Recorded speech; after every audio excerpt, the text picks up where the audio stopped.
جالتن نوم سين كان جالتن دو ربي سين تارجيس نوتي كنرا وان بيرا وان جنون جرو يفن اللي تدمني بكا رومو بيجابول تجرني كما كانين ومن رومو بكا يدو تبعه كابسول ليه كانك جسينه چچابه تيجليا كانغوني غرا غرا نتدان تمسه مكا ولي تباسه رومو ندول كوده غافنا مكنا كنا هوتيل كيس اجيساني كرر سيغتان مال تسدغام علم رومو تاتي مال تسدغام يا اخي ربي لين إيمانوتي أوبس يا روتو كتو كونو ملالا واني مرتلكي ترتلكي نوتي المنامات جرنا مسكينة نوتي مسكين نو مار كان كاب والله قدون دندو غرو ربي إن دچيف سمي أومي إنو ما أوبس نموتا كان أجيفما كرر رغتما يسمبويا دائما نسار أبا ملي هفت يتيمة تاتي إنو فكنا تاي نمنكم أمتا أوروموتيف والله وان براتيف نما كان نجيبني قبسو أوروموتيف جتشاتو إجالباته بدي برات كلين كب جرين يسا غاري جرا چون دندا موتوم ما كان تچو سوسي كنم لبا كنا سانجر انجرو بدي فيري سودا لگي نم لبا كنا سانجر انجرو سو موتوم ما كان مفچو باته وانتي تكتي لبو سا دبه وجولله سا قالي راجي فمه غتي ني پارتلي سياسا خرا سياسا تي نكنا تي مورمي گگسوف سنينو قوي قبته تي متي غرونا مكنا كرا جيسا بلسمان سين اورومو دافيد دمال تجرمه ور بيا بولچا جيردن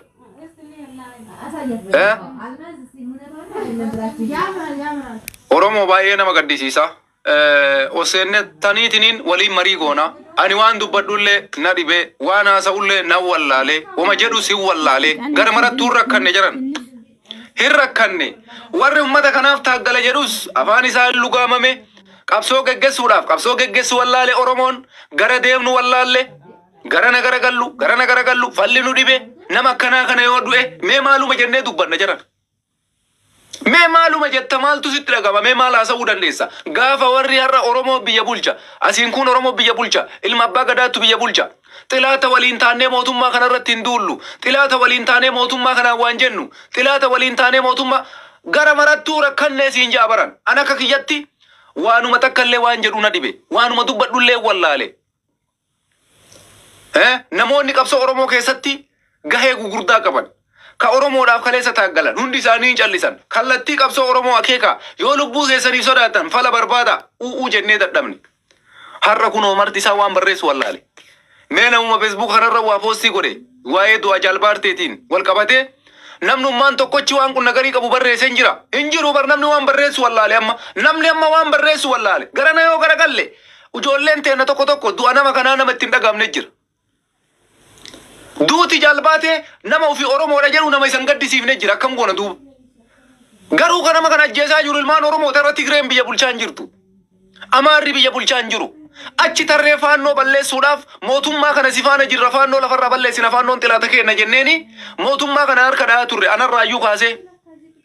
Garuu gaafa mootummaa nuti faannoon xilaata keeti nullee sillee balleessuu deema jennuun san dhiisee mana keessa garagalee miskiina akkanaa kana.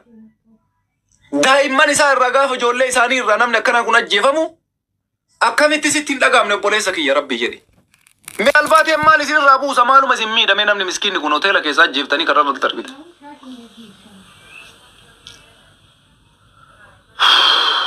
Wallaahi waan garaa nama gubuu waan nama gumaraachuu kun carraan Oromoo imimmaan bichatti hafne jiran.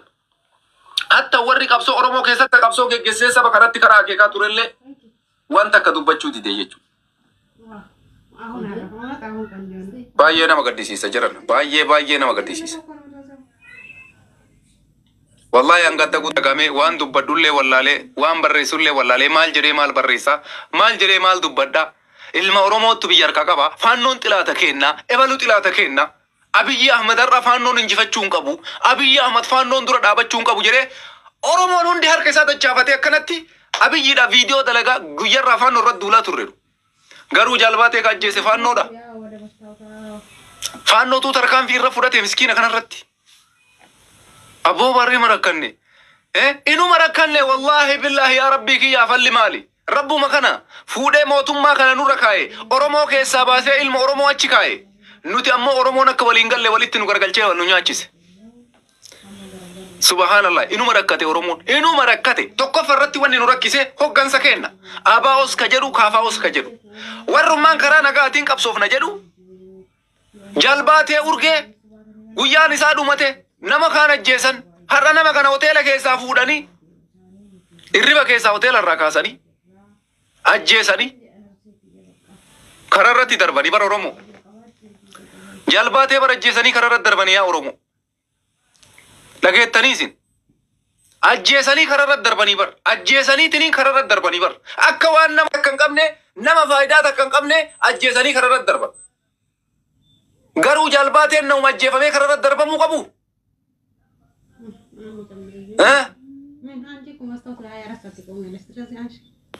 Nama ajjeefamee tiniin karaa irratti darbamuu qabu nama akkasii qabsoo oromoo keessa bu'aa takka hin qabne nama taraa wayii fakkaata.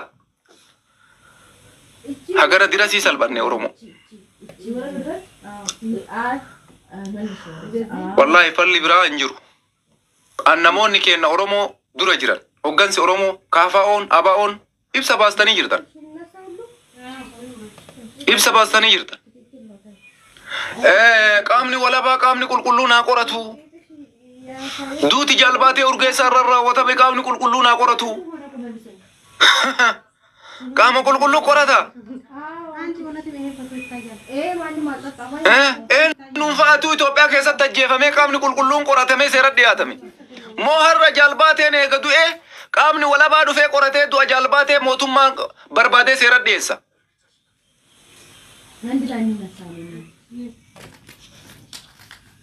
Ani abiyyi kajajuu fi jalbaatee urgee ajjeesee abiyyi jaje buleessa kiyya. Yaa warra koomantii barreessitan. Ani abiyyi Ahmad bar xilaanni keenya faannoodha.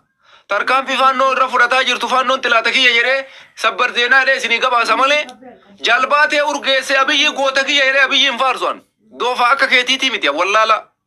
Ani qabsoo oromoo keessatti guyyaa takka jalmarroo dirribaatii fi lola abiyyii fi marroo jidduu geggeeffamu irratti guyyaa takka gabbayee sabbar zeenaa sii gabaasee hin beekuan. Nuti waa'ee qabsoo ni beeyna.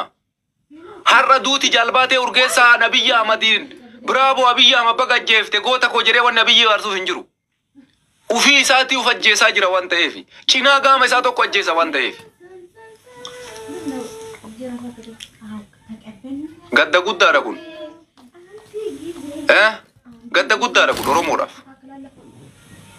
Nuti abiyyi Ahmad oromoo ajjeesi jennee harka dhaaf hin jirru. Jalbaatee ajjeesi jennee harka dhaaf hin jirru. Hoggantoota abaa'oo warra magaalaa Finfinnee keessa karaa nagaatiin qabsaan ajjeesii fi miti sabbar zeenaa jennee ka gabaasa isinii gabaasaa jirru. Gabaasni kiyya guutuun ka xiyyeeffatu waraana kaabaa irratti.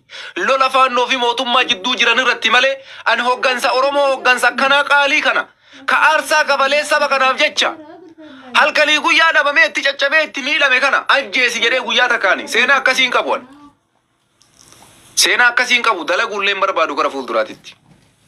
Dogoggora guddaadha duuti nama kana.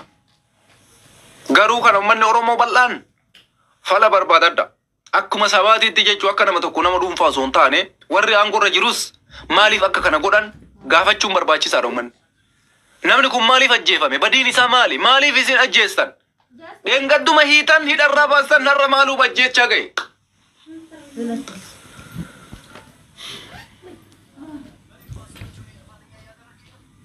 Baay'ee waan nama gaddisiisu gaddarraan gaddan uumame isa waa'ee qaamni walabaa qoratee nama kana seeratti dhiyeessuu nama kana ajjeese jedhuuf saayyoo gubbarraa murteen dabre qofa. Rabbiin dachiif samii uumee mootummaa kanaallee carraa kenne akka inni aangoo qabatu. Dhagayaa oromoo amma dubbiin teena rabbi geetteerti. والله لازم ربي وامر يوه هندندا إني جبا هندر جبا إني هم نكبيت ربي كهندا دندو ربي كغتي تيلي كابو كغاتشنا لي كابو كسي أجيسو دندو كسي كاسو دندو كسي دبامسيسو دندو كأنغو سيكنو كأنغو لسر رافوداتو ربي تو كوتشا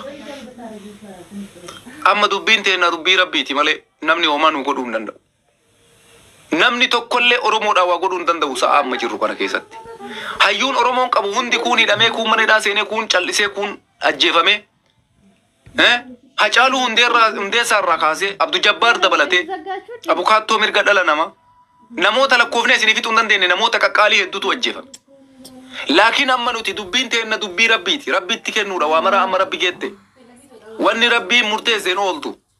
Duuti ummata Oromoo dhaabatu hin deemu.